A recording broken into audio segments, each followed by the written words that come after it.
Hello everyone. Subject health and physical education first unit का आज हमारा लेक्चर नंबर है 2। आज का जो हमारा टॉपिक है ये brief historical survey of physical education in India. शारीरिक शिक्षा का जो सर्वेक्षण रहा है भारत में, उसका क्या इतिहास रहा है, उस पर आज हम चर्चा करेंगे। हिस्टोरिकल सर्वे के अनुसार हम आज आर्यकाल, महाकाव्य काल, बौद्ध काल, ब्रिटिश काल की और मुस्लिम काल की चर्चा करेंगे। इन काल के दौरान शारीरिक शिक्षा का क्या सत्व है और शारीरिक शिक्षा का इन काल के दौरान क्या इतिहास था, आज उस पर हम चर्चा करेंगे। कल हमने जाना शारीरिक शिक्षा क्या है, शारीरिक शिक्षा क्या है उस पर कल हमने चर्चा की थी। आज शारीरिक शिक्षा का जो इतिहास है उस पर चर्चा करेंगे। शारीरिक शिक्षा का जो इतिहास है अति प्राचीन है, प्राचीन काल से चलता आ रहा है। ऋषि मुनि पहले जो शारीरिक शिक्षा का जो प्रयोग किया करते थे वह शारीरिक क्रियाओं के द्वारा ही प्रयोग किया करते थे। यानी कि जो आदिकाल में, जब पुरातन काल में जो शारीरिक क्रियाएं होती थी, जैसे योग करना, उठना बैठना या चलना फिरना, या शरीर को स्वस्थ रखने के लिए जो क्रियाएं होती थी उसको शारीरिक शिक्षा कहा जाता था। आज उसी विषय पर चर्चा करते हुए हम बात करेंगे कि आर्यकाल, महाकाव्य काल, बौद्ध काल, मुस्लिम काल और ब्रिटिश काल के दौरान शारीरिक शिक्षा का सतत कैसा रहा, किस प्रकार उस समय में जो शारीरिक शिक्षा थी, किस प्रकार उस शिक्षा का जो महत्व था उस पर हम चर्चा करेंगे। अनेक जब ऋषियों मुनियों के द्वारा आदिकाल में कहा गया था, जब ऋषि मुनियों की एक आदिकाल में एक कहावत थी, शरीर ही धर्म का श्रेष्ठ साधन है। शरीर ही धर्म का एक श्रेष्ठ साधन है और उत्तम शरीर शारीरिक शिक्षा के द्वारा ही मिलता है। आदिकाल में जो ऋषि या मुनि थे, उनका जो ऋषि मुनियों के द्वारा जो उनका कहना था कि स्वस्थ शरीर ही धर्म का श्रेष्ठ साधन है। यानी कि जो व्यक्ति स्वस्थ रहता है या जिस व्यक्ति का शरीर स्वस्थ है, धर्म की प्राप्ति के लिए धर्म का भी श्रेष्ठ साधन है। जैसे उनका मानना इसलिए था जे उस समय में ज़्यादातर जो ऋषि मुनि थे जंगलों में भक्ति किया करते थे या भगवान की साधना किया करते थे। उस साधना से वह भगवान की प्राप्ति करते थे, क्योंकि वह जब साधना किया करते थे अपने मन को केंद्रित किया करते थे। जैसे आजकल प्राणायाम किया जाता है, प्राणायाम उसी समय से चलता आ रहा है। यानी कि उस काल में इसकी जो आरंभता हुई थी, उस समय ऐसा इसलिए माना गया था कि शरीर ही धर्म का श्रेष्ठ साधन है। इसलिए इस कहावत को माना जाता था, क्योंकि जब वह आदिकाल में जो लोग या जो ऋषि या मुनि थे वह भक्ति करते थे, अपने मन को केंद्रित करते थे। मन को केंद्रित स्वस्थ व्यक्ति ही कर सकता है, क्योंकि जब हम भगवान की साधना करते हैं तब यदि हमारा मन स्वस्थ होगा तब यह सफलता हो पाएगी। अन्यथा यदि हमारा शरीर स्वस्थ नहीं होगा तो हमारे मन में नकारात्मक ख्याल आएंगे, या हमारा मन हमारी जो परेशानियां हैं या हमारी चिंताएं हैं या समस्या हैं उस पर ही बना रहेगा या अटका रहेगा। भक्ति या साधना तब ही संभव है जब हमारा शरीर स्वस्थ है, ध्यान केंद्रित है और मन में किसी प्रकार की कोई चिंता या परेशानी नहीं है। तब ही हम भगवान को प्राप्त कर सकते हैं। जब उस समय के जो ऋषि मुनि थे आदिकाल में, उन्होंने इस कहावत को बनाया, या इस कहावत, यह कहावत उस समय की जो प्रचलित कहावत थी। आइए अब हम सबसे पहले बात करेंगे आर्यकाल की।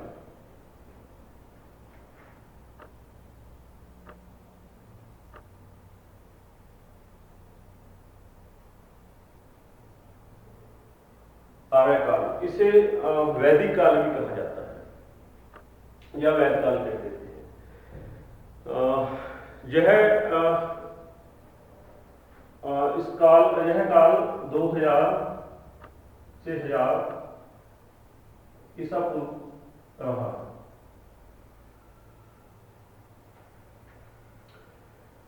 आर्य काल के दौरान आर्यों के वेदों के अनुसार, जहाँ हम कह सकते हैं कि जो आर्य के वेद थे उनमें जो मध्य एशिया से भारत में लोग आर्य लोग आए थे उनका वर्णन मिलता है। वह लोग ऊंचे कद के लोग थे, हष्ट-पुष्ट लोग थे, वह स्वस्थ थे।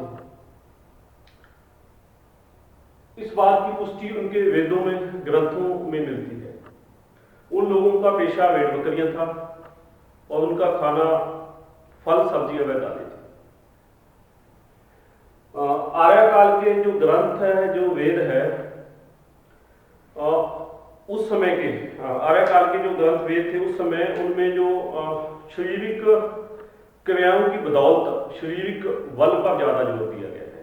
यानी कि उनके ग्रंथों में शारीरिक शिक्षा की बदौलत जो शारीरिक क्रियाएं थी उन पे ज्यादा बल दिया गया है, क्योंकि उनका मानना था कि शारीरिक क्रियाओं के द्वारा ही भगवान को प्राप्त किया जा सकता है। आर्य काल के दौरान जो आर्य लोग थे वो प्रैक्टिकल पे ज्यादा फोकस करते थे। यानी कि हम कह सकते हैं कि वो उनका जो उनकी थिंकिंग थी, या उनकी सोच थी, वो थ्योरिकल की बजाय प्रैक्टिकल पे ज्यादा जो प्रैक्टिकल को ज्यादा महत्व देते थे। आसन व मस्जिदों के द्वारा वह शारीरिक शिक्षा किया करते थे। जो अखाड़ों की क्रमता हुई है वह आर्य काल के दौरान ही हुई है। वह अखाड़ों में व्यायाम किया करते थे, मल्लयुद्ध किया करते थे। मल्लयुद्धों के द्वारा ही वह वीरता व सूरवीरों का विकास किया करते थे। यानी कि उस समय के जो योद्धा हुआ करते थे, जो कुश्ती किया करने वाले या मल्लयुद्ध किया करने वाले योद्धा हुआ करते थे, या उस समय के खिलाड़ी हुआ करते थे, उनका विकास वह आसन व मल्लयुद्धों के द्वारा ही किया करते थे। क्योंकि मल्लयुद्ध में जब कुश्ती होती है, दो मल्ल आपसी जो कुश्ती करते हैं उस पर जो उनकी कमियां होती हैं, वो जो पराजित होता है, जो मल्ल जो हार जाता है, वह अपनी कमियां को देखता है। किस तरह हम अपनी कमियों को पूरा कर सकते हैं, क्या आज के जो मल्लयुद्ध हुआ उसमें हमारी क्या कमी थी, वो नेक्स्ट डे के लिए उस कमी को पूरा किया करते थे। इसलिए हम कहते हैं कि आर्य काल में मल्लयुद्धों के द्वारा सूरवीरों व योद्धाओं का विकास किया जाता था। उसके बाद आर्य काल में अंतिम पड़ाव में एक ऐसी घटना घटी जिसपे शारीरिक शिक्षा का ढांचा ही बदल गया। ऐसा क्या हुआ कि शारीरिक शिक्षा का जो ढांचा बदल गया? क्योंकि आर्य काल के दौरान जो आर्य लोग थे उन्होंने भगवान की साधना या भगवान की प्राप्ति के लिए फेफड़ों में बाजू भरकर रखना आवश्यक बना दिया या जरूरी कर दिया, जिसको हम प्राणायाम कहते हैं। योग की जो उत्पत्ति हुई है या योग की जो प्रवृत्ता हुई है आर्य काल में ही हुई है। आर्य जो लोग थे उन्होंने योग की आरंभता की है। प्राणायाम में क्या करते हैं, हम सांस को खींचते हैं, अंदर सांस भरकर रखते हैं, जिससे फेफड़ों में जो वायु जमा हो जाती है। उसके बाद लंबा सांस लेकर उसके बाद सांस को छोड़ देते हैं, जिसको हम प्राणायाम का नाम देते हैं। जो प्राणायाम है उसमें वायु को खींचते हैं, अंदर रोकते हैं, फिर उसको छोड़ देते हैं। ऐसा करने से जो आयु लंबी होती है, जो आर्य काल लोगों का कहना था, या उनके जो ग्रंथों में इस चीज का वर्णन किया गया था कि सांस को खींचकर रोककर रखने से जो आयु लंबी होती है। इसलिए उन्होंने अपने भगवान प्राप्ति या भगवान की भक्ति या साधना में सांस भरकर रोकना जरूरी कर दिया था। उसके बाद सूर्य नमस्कार भी आर्य काल में ही प्रारंभ हुआ था। जो आर्य काल के आर्यन लोग थे उन्होंने क्या किया, जितने जो आसन थे उनको एक कर्म अनुसार उनको एक लड़ी में पिरोकर उसका सूर्य नमस्कार बना दिया। सूर्य नमस्कार में जो आसन होते हैं वो पहले अलग अलग हुआ करते थे, लेकिन आर्य लोगों ने उसको कर्मानुसार बना लिया और उसको नाम दिया सूर्य नमस्कार। जो आर्यकाल के जो लोग थे उनकी जो मुख्य खेल थे तीरंदाजी, घोड़सवारी मुख्य खेल हुआ करते थे, क्योंकि उन समय में तीरंदाजी हुई, जो घोड़सवारी या रेसिंग जो उनके खेल थे वह उनकी आवश्यकता भी थी और उसके साथ साथ मनोरंजन के साधन भी थे। आवश्यकता इसलिए थी जैसे तीरंदाजी के साथ वह जो उन पे आक्रमण होते थे उनसे बचाव किया करते थे। घोड़सवारी पे एक जगह पे दूसरे जगह पे जाना, इसी प्रकार वह इन क्रियाओं के द्वारा अपने शरीर को वह बल देते थे, अपने शरीर को स्वस्थ रखते थे। जैसे रेसिंग करना या घोड़सवारी होती थी, तीरंदाजी होती थी, उसके साथ साथ भाला फेंकना या और भी क्रियाएं उनमें शामिल थी, लेकिन प्रमुख जो खेल थे उन समय के तीरंदाजी और घोड़सवारी में रेसिंग थी। उसके बाद महाकाव्य काल, जिसे हम इपिक पीरियड बोलते हैं।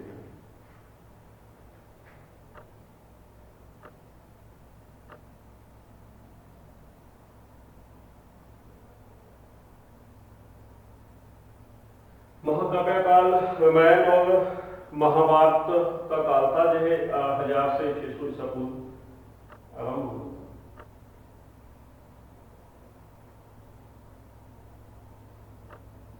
महाकाव्य काल के दौरान ही रामायण और जो महाभारत हुई थी इसी काल के दौरान हुई थी। इस काल में शारीरिक शिक्षा का बहुत ही महत्व रहा है। इस काल में सीता जी के स्वयंवर में जो धनुष तोड़ने की प्रतियोगिता हुई थी वह शारीरिक शिक्षा की ही एक क्रिया थी। राजा जनक जी ने एक प्रतियोगिता आरंभ की थी जिसमें उन्होंने एक धनुष रखा था, जिसमें उन्होंने कहा था कि जो इस धनुष को तोड़ देगा सीता जी का विवाह उसके साथ किया जाएगा। बहुत से योद्धा वहां पे इकट्ठे हुए, अलग अलग योद्धाओं ने जो अपना शक्ति बल का जो प्रदर्शन किया, अपने शरीर की शक्ति थी उसका जो प्रदर्शन किया था, लेकिन उसमें जो राम जी ने उस धनुष को तोड़ा था, वहां राम जी ने धनुष को तोड़कर जो अपनी सूरवीरता दिखाई थी, जो अपना शरीर का बल दिखाया था, उस प्रतियोगिता को शारीरिक शिक्षा के अंतर्गत ही जाना जाता है। इस काल में शारीरिक शिक्षा को जो बहुत ही महत्वपूर्ण स्थान दिया गया, या बहुत ही महत्वपूर्ण महत्व दिया गया। इस काल में बहुत से महान योद्धा हुए हैं, जैसे राम, लक्ष्मण, रावण, मेघनाथ, अर्जुन, द्रोणाचार्य, जिन्होंने अपनी वीरता के लिए वह अमर हो गए, यानी कि वो अपनी वीरता के लिए शहीद हो गए, क्योंकि वह योद्धा जंग में भी काफी प्रचलित थे। उन्होंने जो जंग की है उस समय जो प्रभावशाली या जो अलग अलग जो राजाओं की जो सेना हुआ करती, उसमें जितने भी सैनिक हुआ करते थे वो बहुत ही मजबूत हुआ करते थे।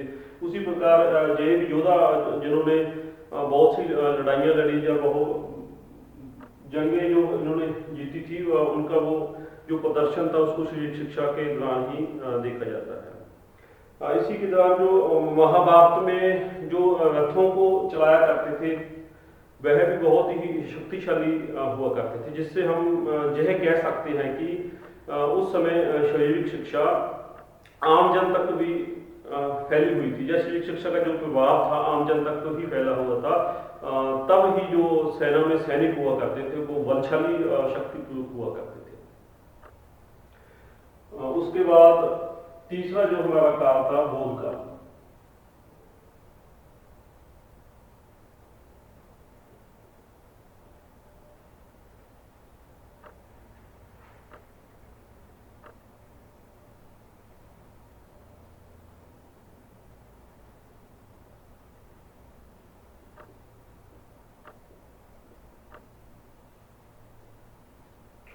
बौद्ध काल 1200 से 600 ईसा पूर्व रहा है। बौद्ध काल में जो बुद्धिस्ट लोग हुआ करते हैं, जो बौद्ध धर्म के लोग हुआ करते थे, वह शांति व हिंसा के प्रतीक थे। वह क्योंकि बौद्ध धर्म शांति व हिंसा की धर्म है।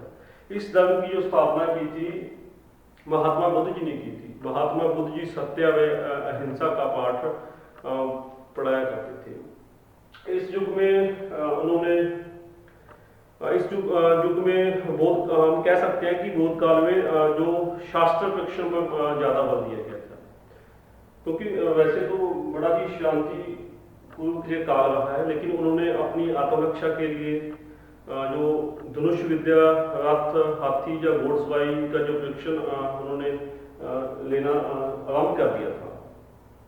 इसमें शास्त्र शिक्षण पर ज़्यादा बल दिया गया था, और सूर्य नमस्कार या प्राणायाम या योग जो हुआ करते थे, ये बौद्ध काल के लोग जो नित्य या सुबह उठ करके योग किया करते थे। यानी कि जो सूर्य नमस्कार या प्राणायाम या जो भी योग थे, योगिक क्रियाएं हुआ करती थी, बौद्ध काल में ही उन्होंने बुद्धिस्ट जो लोग थे उन्होंने अपने काल में आरंभ कर दी थी। वह योगिक क्रियाओं के द्वारा अपने शरीर को मजबूत व स्वस्थ बनाया करते थे। शारीरिक शिक्षा पर काफी बल दिया है बौद्ध काल के में बौद्ध लोगों ने, इसलिए हम कह सकते हैं कि शारीरिक शिक्षा का बौद्ध काल में काफी महत्व रहा है। इसके बाद आता है मुस्लिम काल।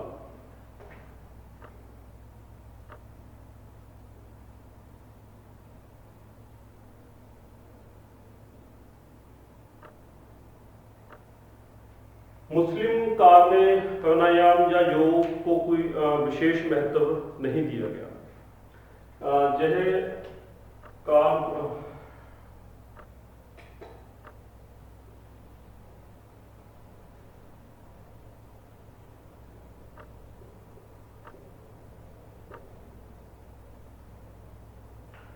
1750 से 1200 ईसा पूर्व रहा है।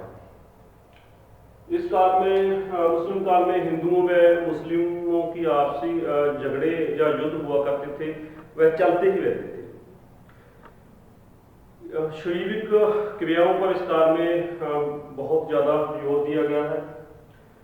मुस्लिम काल में तलवारबाजी, घोड़सवारी या तीरंदाजी की जो प्रशिक्षण पर ज़्यादा बल दिया गया, क्योंकि इस काल में जो युद्ध हुआ करते थे, हिंदू और मुस्लिम के आपसी युद्ध रहते थे, इसलिए वह आक्रमण से बचने के लिए तलवारबाजी, घोड़सवारी, तीरंदाजी की जो प्रशिक्षण पर इन्होंने ज़्यादा बल दिया है, ताकि वह किसी के आक्रमण से बच सके। इस काल में महिलाओं को तलवारबाजी की जो प्रशिक्षण या शिक्षा आरंभ मुस्लिम काल से ही हुई है। जो मुस्लिम लोग थे उन्होंने अपनी महिलाओं को घोड़सवारी, तलवारबाजी में जो और तीरंदाजी जो उन्होंने आक्रमण से बचने के लिए सिखाई है। इस काल में जो शारीरिक शिक्षा पे ज़्यादा बल इसलिए दिया है क्योंकि उस समय जो आक्रमण होते थे, जो आक्रमण करते थे जी लोग, या आत्मरक्षा के लिए इन्होंने शारीरिक बल पर ज़्यादा जोर दिया है, जो ज़्यादा बल दिया है। महिलाएं भी घोड़सवारी इस काल में किया करती थी।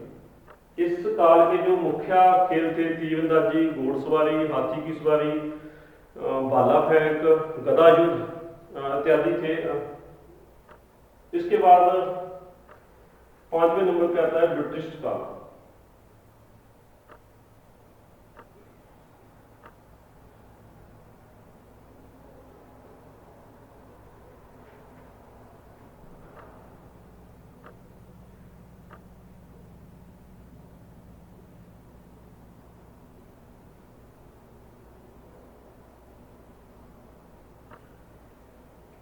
ब्रिटिश काल 1750 से 1947 तक भारत में जो रहा है। 1947 तक अंग्रेजों का शासन था। अंग्रेजों ने भारतीय लोगों पर शासन रखने पर प्रतिबंध लगा दिया था। उसी के बाद जो विद्यापीठ या गुरुकुल थे उनको जो समाप्त करने की जो उन्होंने आरंभता की थी, यानी कि जो भारतीय लोग थे वह उनके काल में ब्रिटिश काल में शस्त्र नहीं रख सकते थे। पहले रखते थे, लेकिन 1947 में इन्होंने उस पर प्रतिबंध लगा दिया। और जो पहले गुरुकुल हुआ करते जिसमें बच्चे शिक्षा शारीरिक शिक्षा लेते थे या शिक्षा ग्रहण करते थे, शारीरिक क्रियाएं किया करते थे, उन पर इन्होंने प्रतिबंध लगा दिया और उसको समाप्त कर दिया।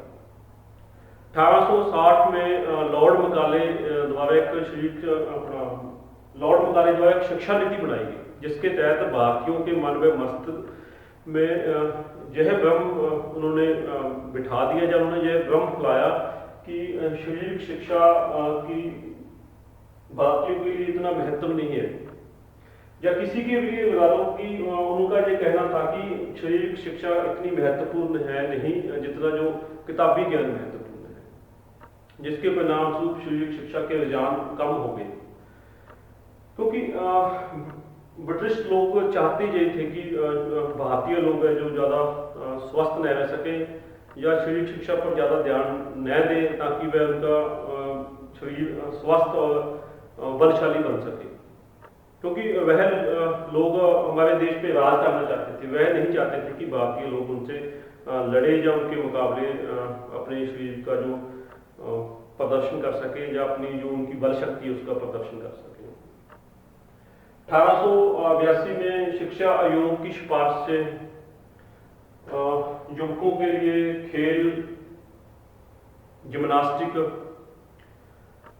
ड्रिल व व्यायाम की जो शुरुआत की, जिसमें हम कह सकते हैं कि शारीरिक शिक्षा का विकास होना शुरू हो गया, जिसमें व्यायाम की जो क्रियाएं थी या शारीरिक क्रियाएं थी 1982 के बाद होनी जो आरंभ होगी, जिसमें हम कह सकते हैं कि 1882 के बाद ब्रिटिश काल में शारीरिक शिक्षा का जो विकास होने लगा, जब शारीरिक शिक्षा का आरंभ दोबारा होने लगा। 1894 में शारीरिक शिक्षा आवश्यक जो विषय है उसको बनाने की जो मांग उठी, लेकिन वह मांग पूरी नहीं हुई, वह सफल नहीं हुई। क्योंकि अंग्रेज लोग थे, जो ब्रिटिश लोग थे, वह चाहते ही नहीं थे कि भारतीय लोग शारीरिक शिक्षा का अध्ययन करें या अपने शरीर को स्वस्थ रख सकें, जब बलशाली बनाए। क्योंकि वह लोग चाहते थे कि भारतीय लोग हैं वो उनके सामने दबकर रहे। उस समय में जो सेनावृत्त से सैनिक हुआ करते थे, सेनावृत्त हुए सैनिक ही स्कूलों में शारीरिक शिक्षा का कार्य देखा करते थे। 1947 में जब भारत आजाद हुआ, उसके बाद जो शारीरिक शिक्षा का विकास हुआ 1947 के बाद ही हुआ है। उसके बाद जो हम आधुनिक युग की बात करें, जिसमें शारीरिक शिक्षा का विकास इस प्रकार हुआ कि उसमें शारीरिक शिक्षा एक महत्वपूर्ण विषय बन गया। स्पोर्ट्स की जो फेडरेशंस उसके बाद ही भारत में बढ़ी हैं, अलग अलग खेलों की अलग अलग फेडरेशनें बन गई, जिसके द्वारा शारीरिक शिक्षा के विकास पर जोर डाला गया। शारीरिक शिक्षा के स्तर को आधुनिक काल में ही ऊपर उठाया गया।